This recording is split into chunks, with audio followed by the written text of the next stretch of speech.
It's not a question of if you can. You already know you can. You've proven it before, in small ways, quiet ways, unnoticed ways. You've overcome things you once thought would break you. You've gotten up after being knocked down. You've faced fear and still moved forward. So ability isn't the question anymore. The real question is, will you? Because the world isn't changed by people who could. It's changed by people who did. The difference between the person you are and the person you want to be isn't intelligence, luck, or talent. It's action. That's it. The willingness to show up when it's inconvenient, to keep going when it's thankless, to do the work when no one's watching and no one's cheering. That's the real test. You can have the best plan in the world, the perfect vision board, the most expensive notebook full of goals. But if you never take the first step, it's just decoration for your doubt. And let's be honest, we all have excuses that sound reasonable. I'll start when I'm ready. I'll do it when I have more time, when I feel more motivated. But here's the truth no one likes to say out loud. You'll never feel ready. And motivation? It's unreliable. It shows up when things are easy and disappears the moment they're not. That's why only a few people actually cross the line between wishing and becoming. They don't wait for the right moment. They create it. Because action doesn't need permission. It just needs courage. Will you get up when you're tired? Will you keep moving when you're scared? Will you risk failure, embarrassment, and disappointment for the chance to become something more? Because that's what it takes.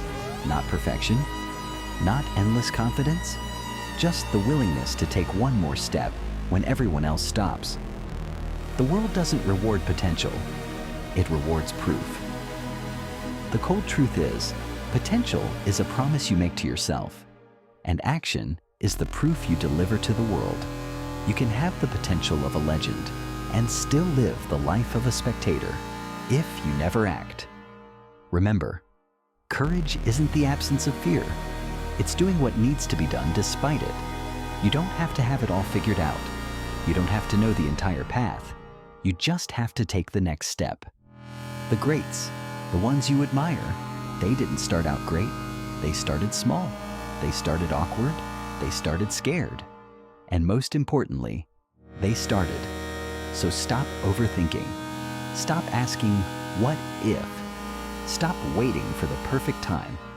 Because every day you wait, the gap between who you are and who you could be gets wider. The clock is ticking, not to scare you, but to remind you that life doesn't wait. Some people will talk forever about what they could have done. Others will just do it. They'll fail, adjust, learn, and rise again. And in time, they'll become unrecognizable to the version of themselves that hesitated. So the next time that small voice in your head says, maybe later, answer it with, no, now. Because every later slowly kills your potential, and every now builds your future. It's not a question of if you can. You already can. The only question that matters, the one that decides everything, is, will you? Will you pay the price? Will you take the step? Will you become the proof that potential fulfilled is the most beautiful thing a human can be? Because in the end, no one remembers what you could have done. They remember what you did. So stop asking if you can. Start asking if you will. And then go prove it.